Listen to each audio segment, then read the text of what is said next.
that you and I and people who are Cognomovement practitioners, they're amazing humans, we really look at impossible things differently.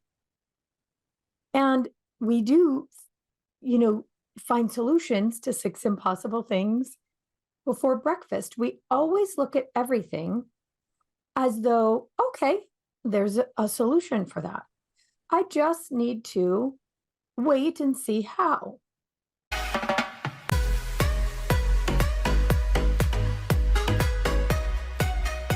Hi, I'm Liz Larson. And I'm Bill McKenna. And together, we created the Cognomovement system.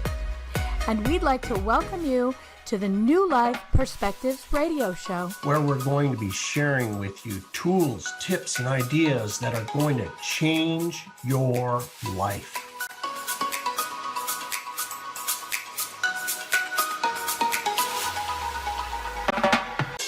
Hello, hello in UK Health Radio Land. I'm Liz Larson, and I'm here with my friend, Bill McKenna. Hey, Bill McKenna. And we're the team that hosts the New Life Perspectives radio show. But we're also the team that created the Cognomovement system. And speaking of the Cognomovement system, Bill and I are just fresh back from our September seminar of Cogno Conscious, which we do once or twice a year. We've been doing it twice a year, but it really is a massive event for us. And it's a huge thing for anyone to actually go through.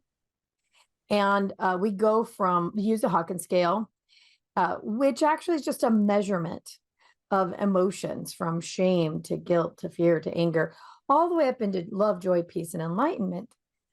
And man, people go through the most amazing transformations, don't they, Bill? They really do. For so many people out there, they know about this, the work of Dr. David Hawkins, and he passed away several years back, but his life work was around this scale, the scale of really, he called it consciousness, but I love the way you put it, Liz, that it's really emotions, right? Yeah. Shame or guilt or grief or anger. And it goes from the low to the high, and he had given this numeric value, like, it starts down at a numeric value of 20, and it works up all the way through the different emotions to 1,000 at enlightenment. And it sure is something to witness what happens at that event, and people kind of actually changing from a different set point, kind of what I like to call the understanding that they've come to thus far in their life. Yeah, it's these emotions, the heavy ones, that cost us the most of our energy. And Bill and I are a little different in this because we know that when someone is able to really delete one of those heavy emotions or, constant patterns running around in their body, that their consciousness level just naturally arises. The more energy you have, the more perspective you have, the bigger your worldview is, the less focused you are on that heavier or negative thing, the more availability is for higher levels of consciousness to come in. But there was something that really struck me, Bill, about this one. And everyone is so different. Every event is so different. Has everything to do with what's happening, I think, in the world at the time and who shows up at the event. And at these events, people show up at higher and higher consciousness levels, ready to change different things. And at this event, probably half of the people had come at least one time, or maybe 2 or even 3 times before. So they're really clearing out, they're still clearing out shame or fear or guilt, but it's like the second or third level of it. So the thing that really struck me this time was the impossible things. Some people were down to the impossible things. We all have them in our lives, these things that are like, oh yeah, I can clear this and I can do that and I can change my perspective on the other thing. But there's one or two things that you say, I've tried everything, nothing works. Or it is so egregious, the thing that happened in your life, that you cannot stop looking at it.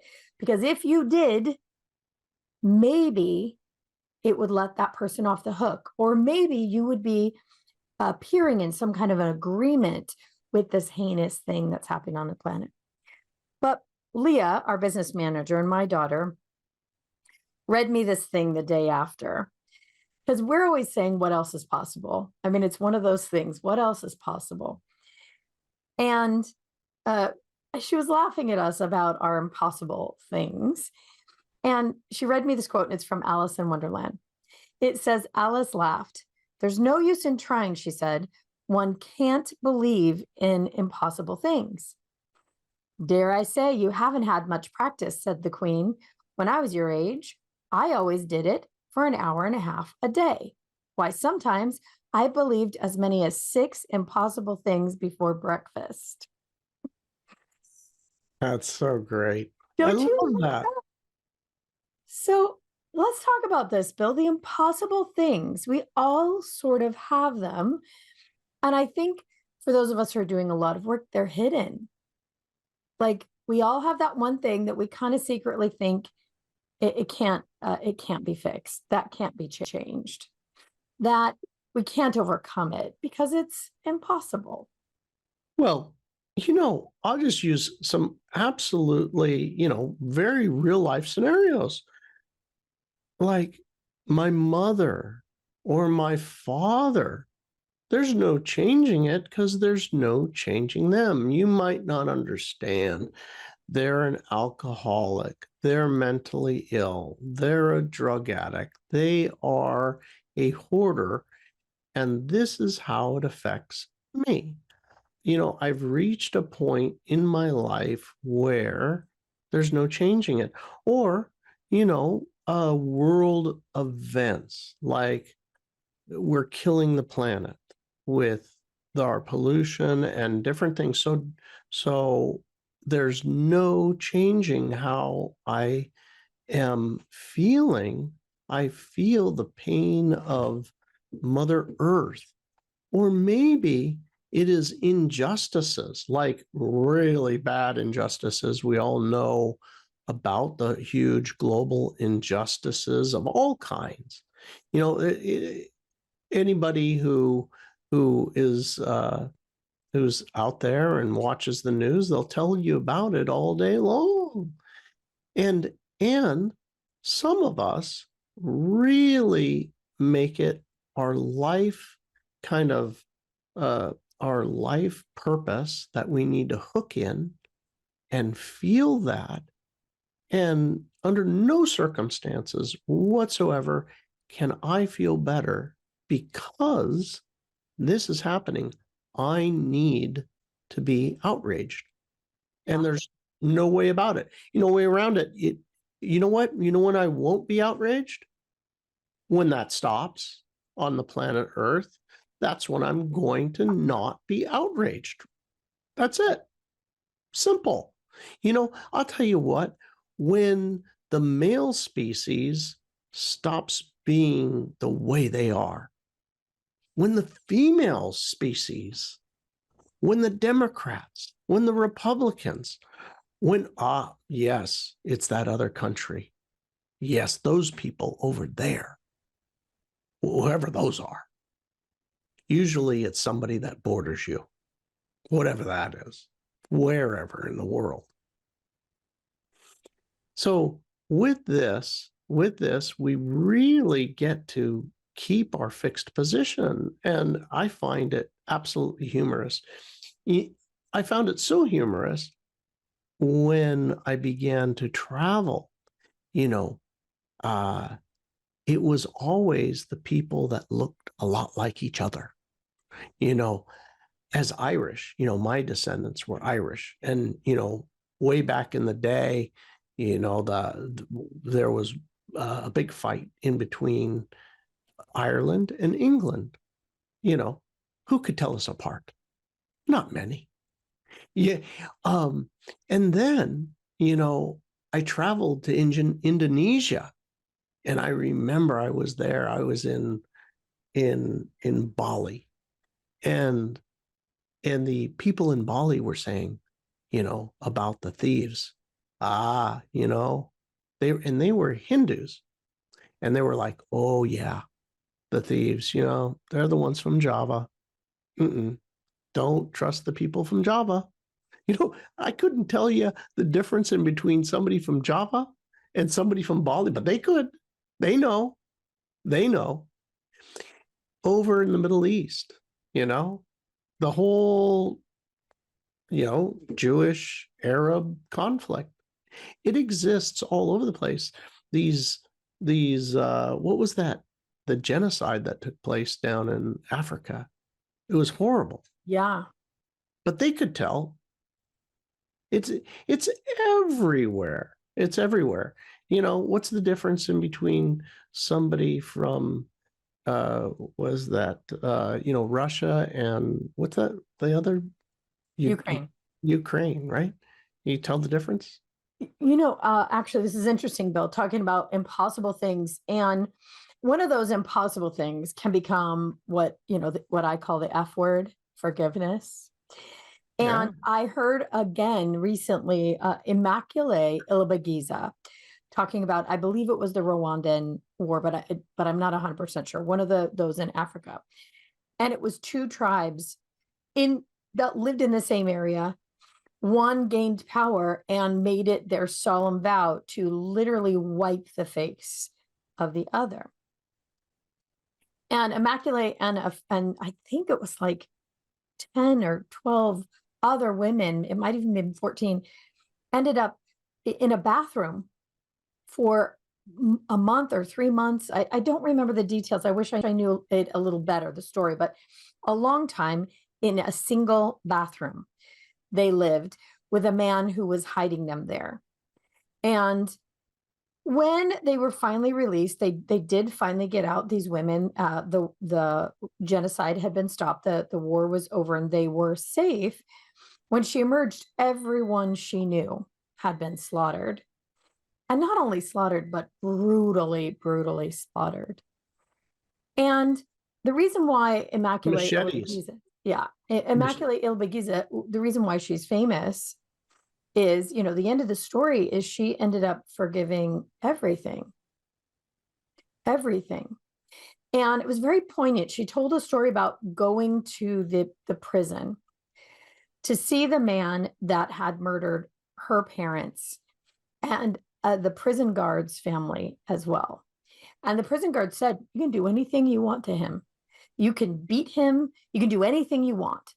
I'm here. I'm not going to say anything. And he deserves it. So she went in and she realized that there wasn't anything that she could do to him that would bring back her family. There wasn't a thing on the planet she could do that would solve what he had done. And she realized that he eventually would have to live with the murders of the families, the women and the children. And in that moment, she told him, I forgive you. Meaning not that it was okay what he did in any way, shape, or form, but that she was neutral and she would no longer carry him with her. This was the most poignant part, Bill. She would no longer allow him to let hatred build in her body. She would no longer carry the burden of his sins by blaming and hating him.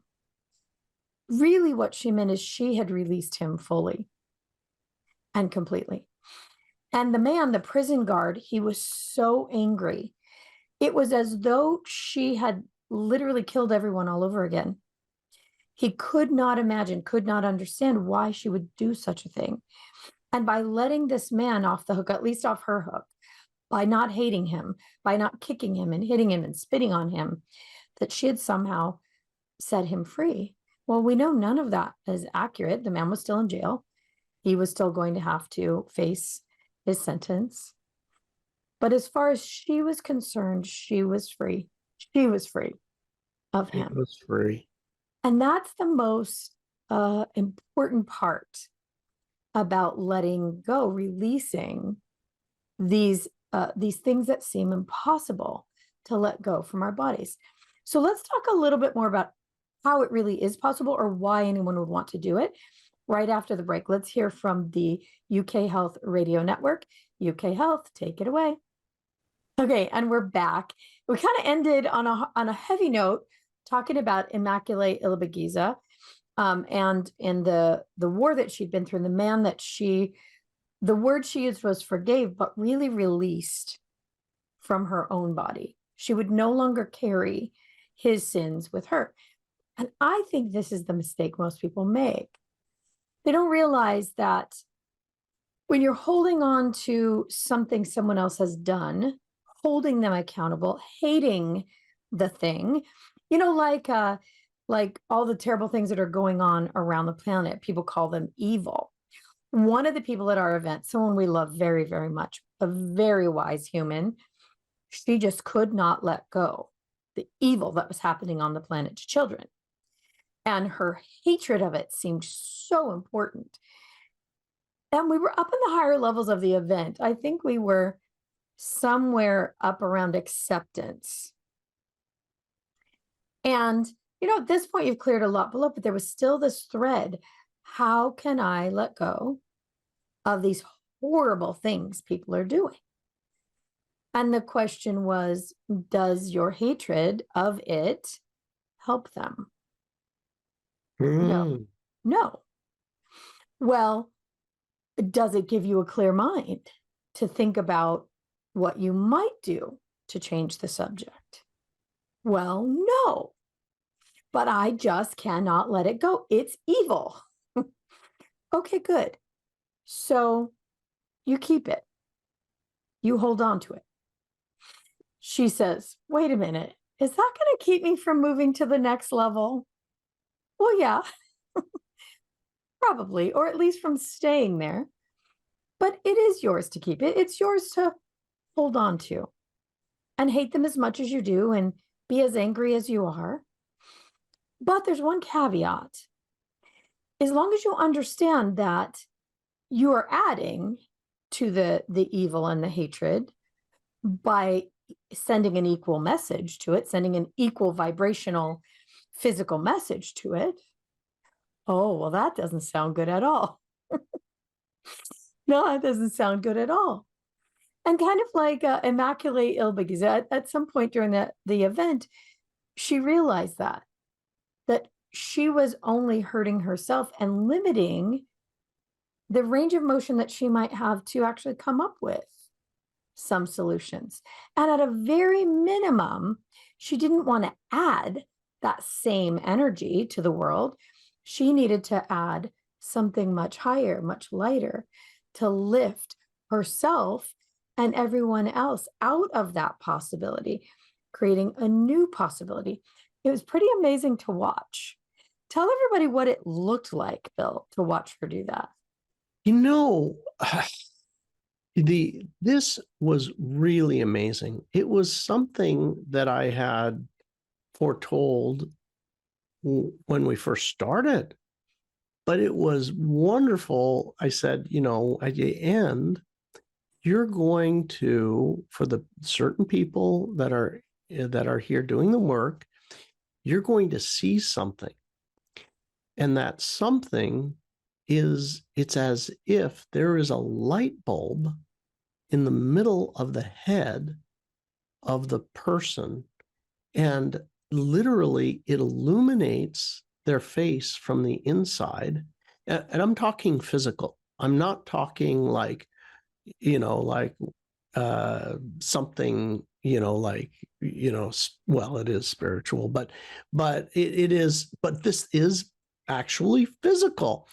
It is where the person's, this bioluminescence actually happens chemically within a person, and their face becomes many years younger and illuminated.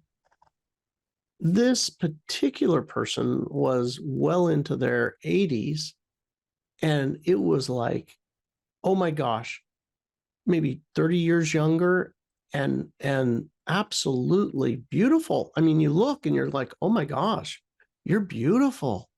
And it is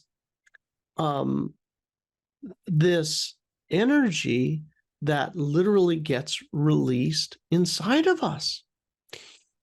There was some very interesting science. We've all heard about the molecule, right? We're all made up of a bunch of molecules.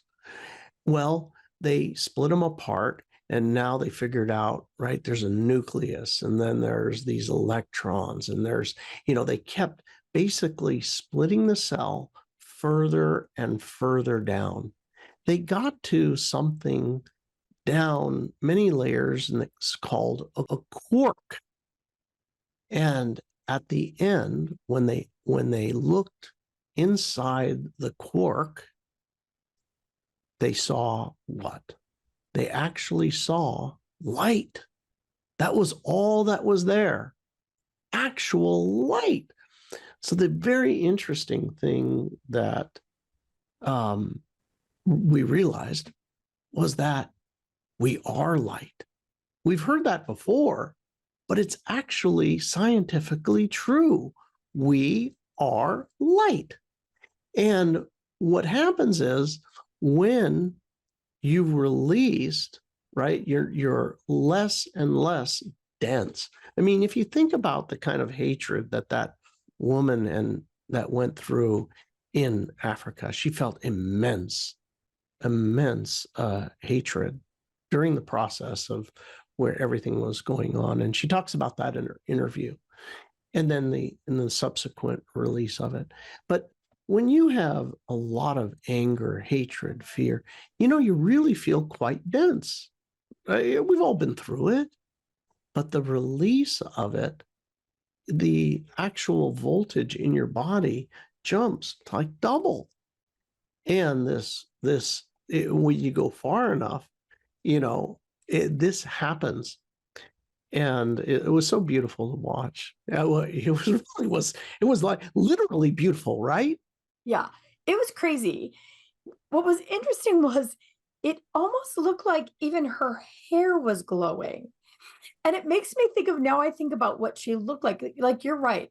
She looked 10, 15, 20 years younger. She looked bright, like her eyes were bright. She looked as though she was glowing. And it almost looked like there was this halo around her, like her hair was light as well. And it makes me think of, in Catholic churches and imagery, you see this halo around the head.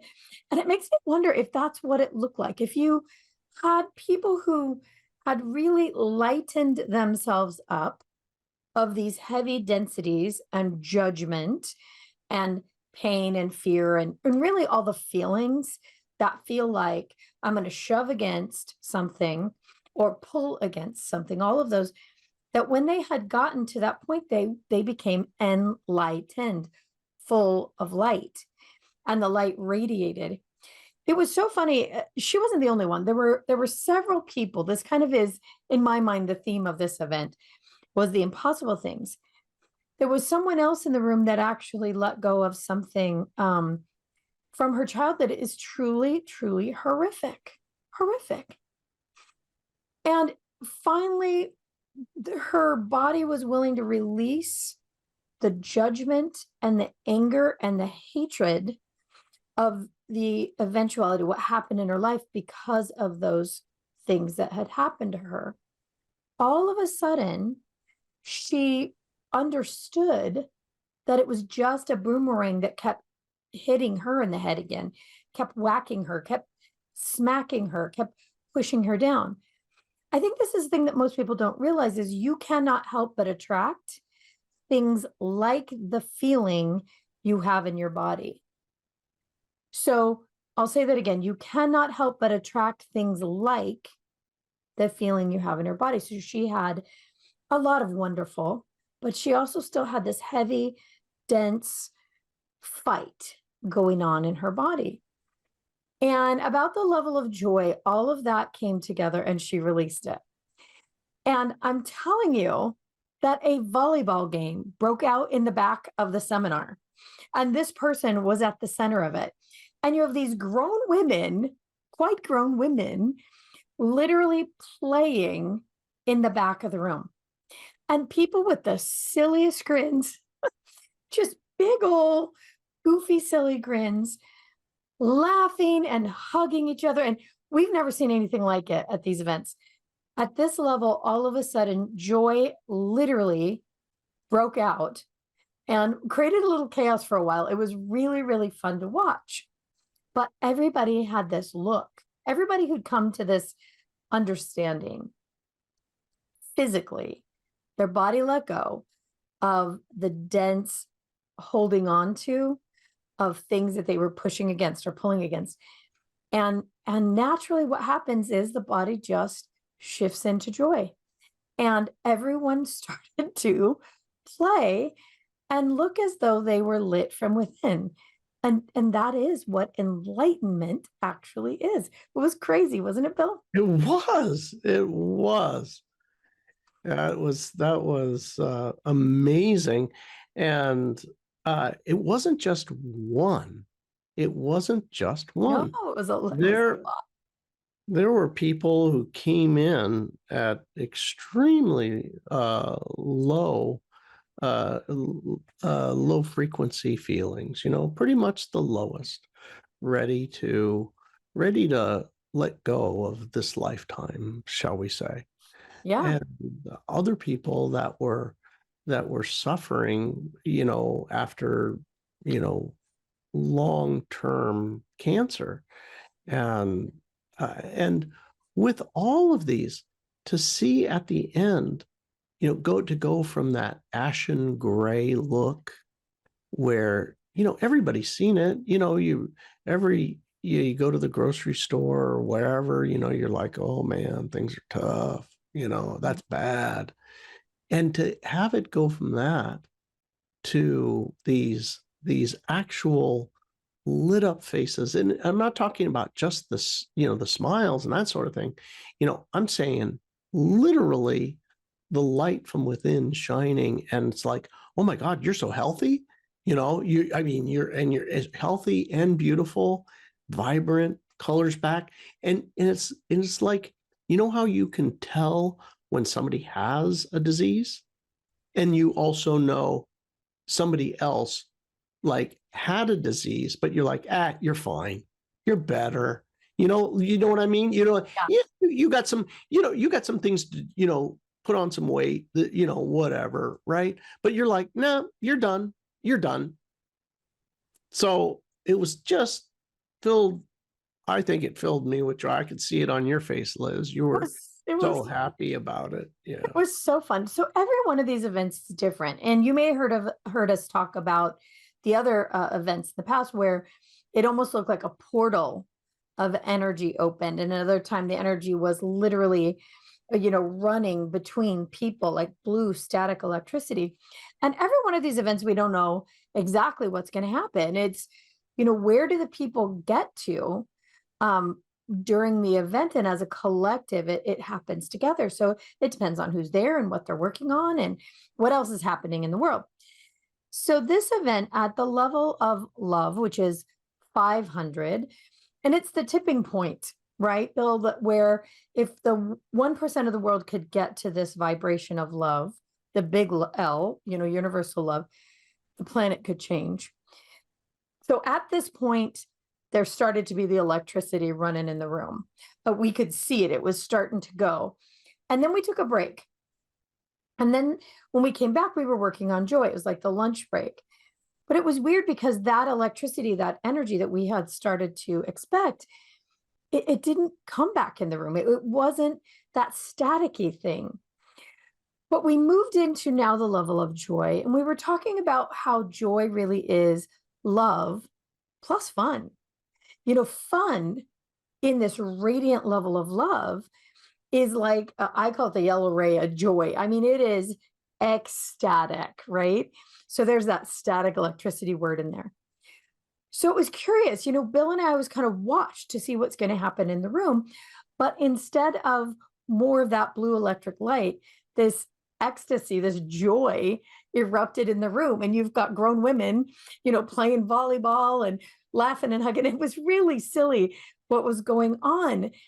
But you could see it was a feeling that some people had never had in their whole life, had never experienced. And some people hadn't experienced since they were children.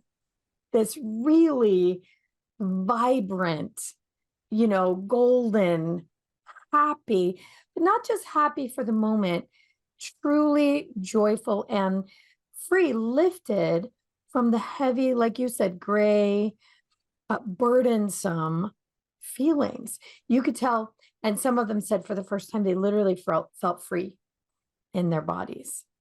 So we're at another break one more time. When we come back, let's talk a little bit more about impossible things and why we love to think about 6 impossible things before breakfast. So when we come back, we'll talk about that. For now, UK Health Radio, take it away. And we're back. We're talking about 6 impossible things before breakfast. So I think I realized something at this event, Bill McKenna, after the fact, about the 6 impossible things before breakfast. That you and I, and people who are Cognomovement practitioners, they're amazing humans, we really look at impossible things differently. And we do, find solutions to 6 impossible things before breakfast. We always look at everything as though, okay, there's a solution for that. I just need to wait and see how. Right? Exactly. Exactly. I love the way that you put that, because it's really our life. And with, I was thinking, without that, life becomes very hard, fixed. There are no possibilities. There's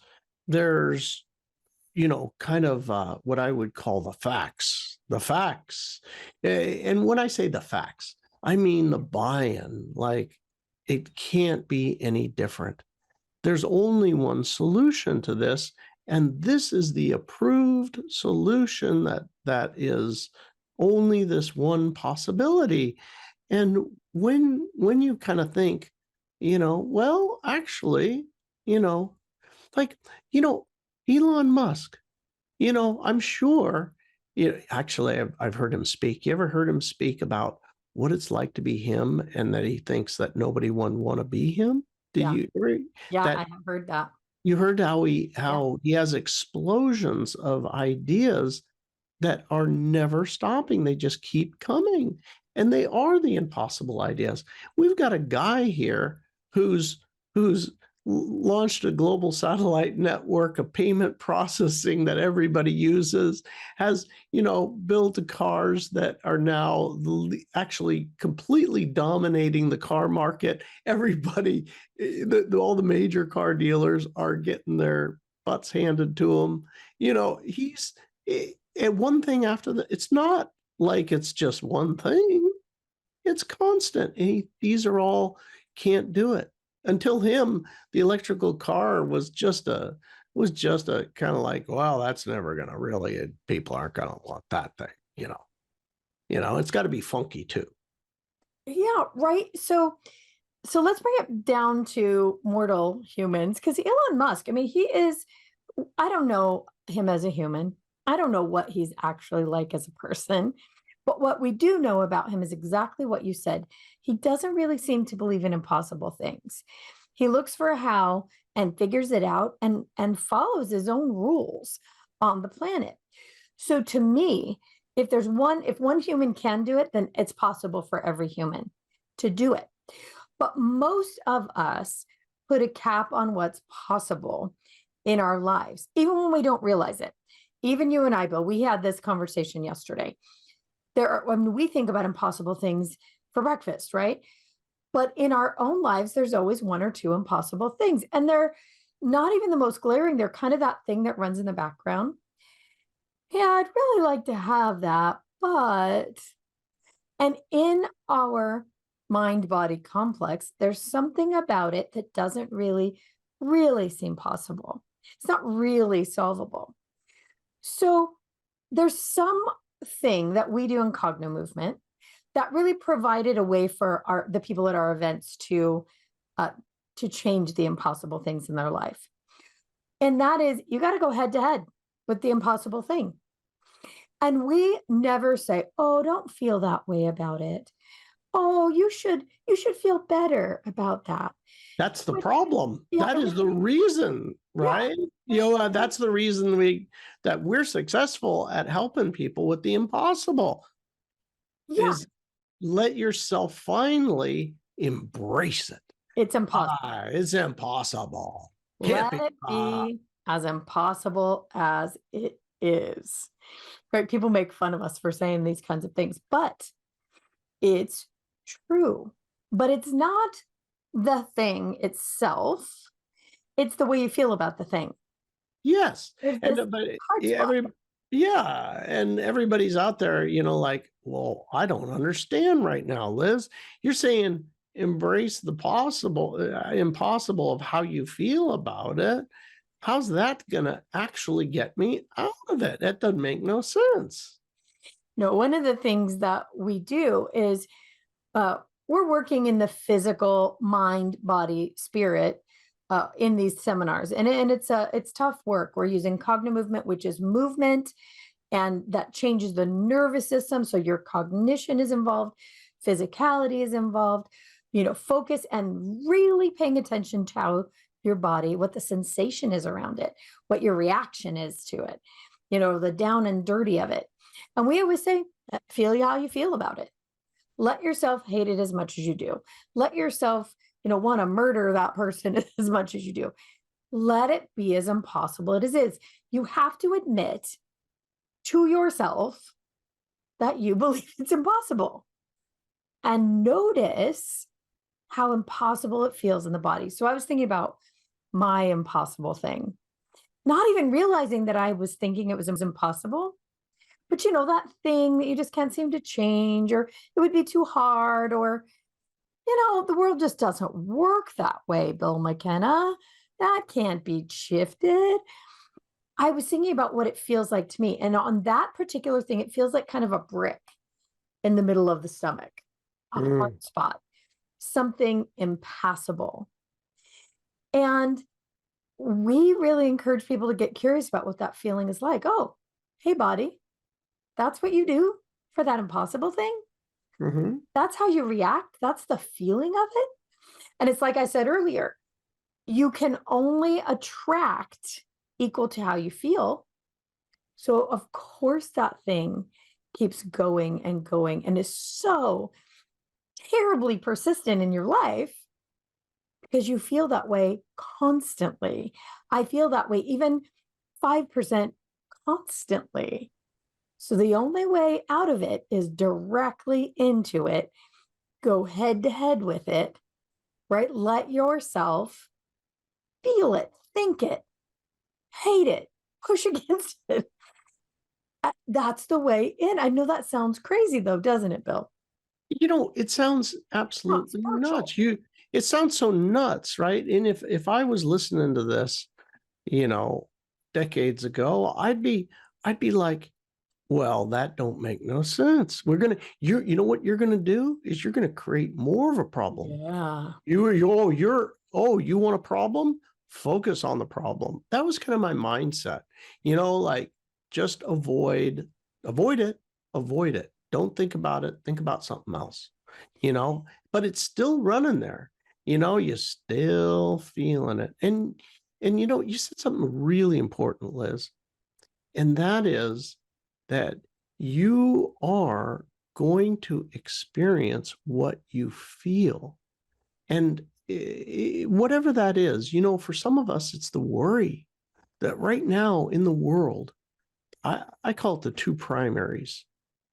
These are the two primary emotions, fear and anger, right? Most people that you run into these days, they're afraid of finances, government, war, you name it. There's a long list, but just you got to pick one, pick whatever. But it's fear and anger, and with this, we find there's so many things to be afraid of or angry about, and people are angry at each other. Yeah, it's really, really true.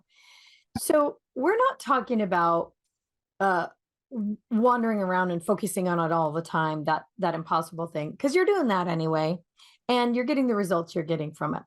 What we're talking about is really diving in head to head, going head to head with it, looking at it, feeling it, talking about it for the short period of time while you use the tools to change your neurology around it.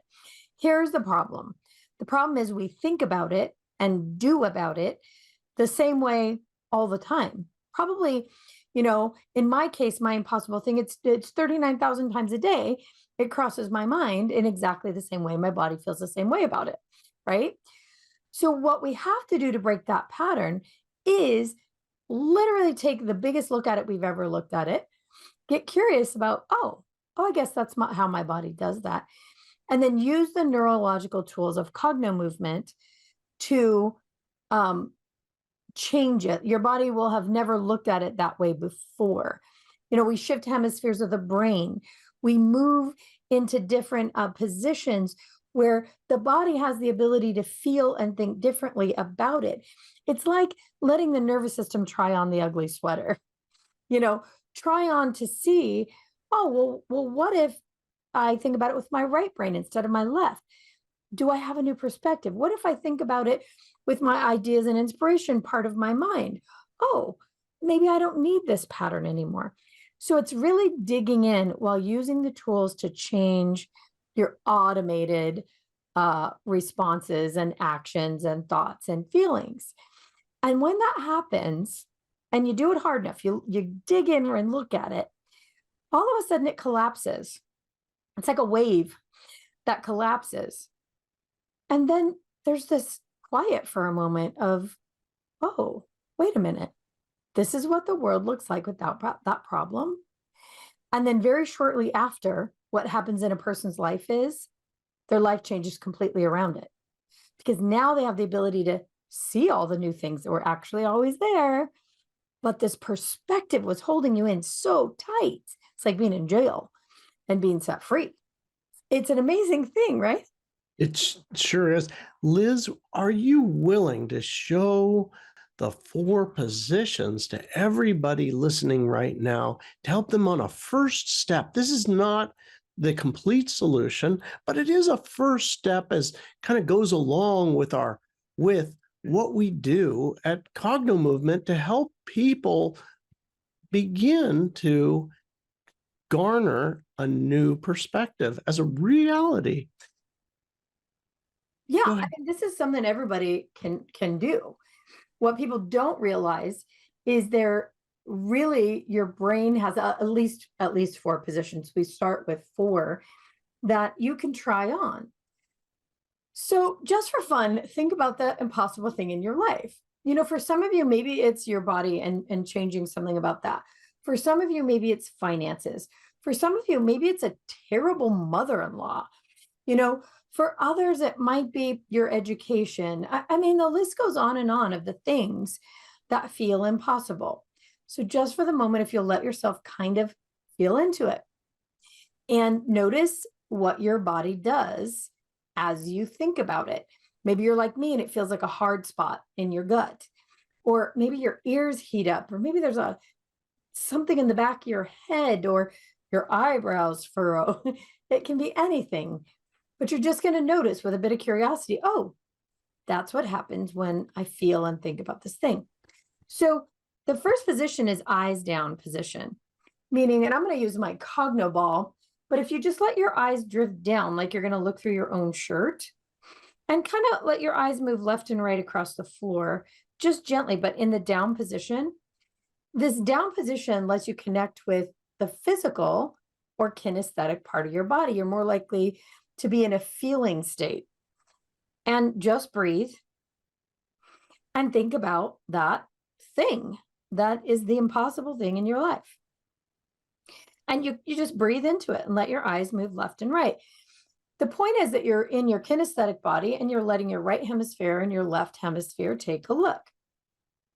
And then the next thing you're going to do is you're going to move your eyes really hard right to, like as though you're going to look through your own right ear. This is going to put you in your left brain. So this is going to let the more stressful or linear part of your brain take a look. And what you do is you move your eyes low to high on that left side. So you're really going to stretch like you're looking through your own shoulder, looking through your own ear, looking through your own eyebrow, and breathe. And you may find that on this side, it really kicks up, like it feels a lot harder, or maybe your eyes don't want to move. It's a big clue of how your body's managing this thing. Then the next thing you're going to do is move to the right side, or the left side, I'm sorry. And the left side's going to put you in your right brain. Same thing, like you're looking through your own ear. And then from your shoulder to your ear to your eyebrow, really let those eyes stretch and let yourself think and feel the impossible thing again. And you may even find yourself talking about it out loud. You know, this thing really is impossible. And that Liz, she's nuts even having me try this. But you may find that as you move your eyes on that left side, that your right brain has another opinion. And then the fourth position is up over the head. And you want to let your chin be down and your eyes move way up like you're looking through your own eyebrows. And again, tick-tock left and right. This might be really uncomfortable if this impossible thing is really entrenched in your body, but you just breathe and tick-tock left and right. Now, in each position, spend a minute, 1 minute, take 4 minutes and let yourself go head to head with this impossible thing. At the end of the 4 minutes, you're highly likely to have some really new and interesting perspectives about what's the truth about that impossible thing and how do you really feel about it? And maybe you'll even see some things about it that you didn't know before. So these are perspectives that your own brain body has that you didn't even realize they did. So you could do this as many times as you want. Let's say you spend 10 minutes doing it. You will find at the end of that 10 minutes that the thing, the animal that this impossible thing is, turns into something else. The quality is different somehow. It tastes different. It smells different, feels different. And if you were to spend 20 minutes doing it, you might just likely collapse the whole thing.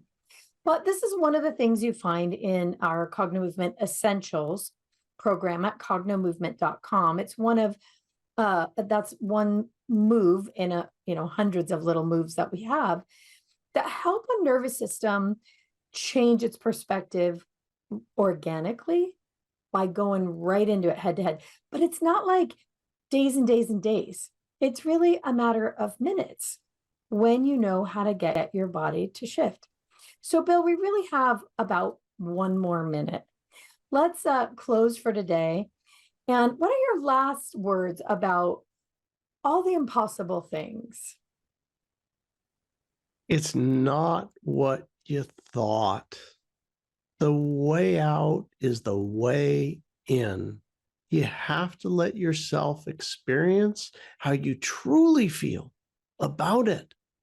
And this will ultimately end in its collapse if you use the tools.